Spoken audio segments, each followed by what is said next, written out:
Attualmente siamo in fase di approfondimento delle diverse ipotesi al fine di valutarne la fattibilità in termini di costi-benefici per individuare una soluzione che coniughi le esigenze di sicurezza, quelle di tutela dell'ambiente paesaggistiche, occupazionali e sociali, tenendo sempre conto della forte attrattività turistica di Venezia. Così il sottosegretario 5 Stelle all'interno Carlo Sibili ha risposto poche ore fa all'interpellanza urgente sulle grandi navi a Venezia presentata dal deputato PD Nicola Pellicani.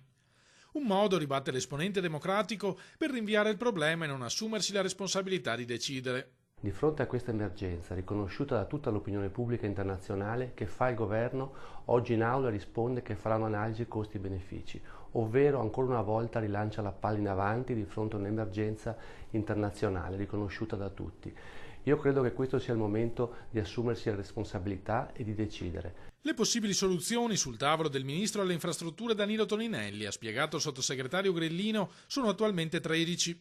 Una sola di queste ipotesi, contenuta in un report inviato al Ministero dal Porto di Venezia, è corredata da un vero progetto. Sul dossier, per ammissione dello stesso governo, si è ancora in fase di analisi preliminare.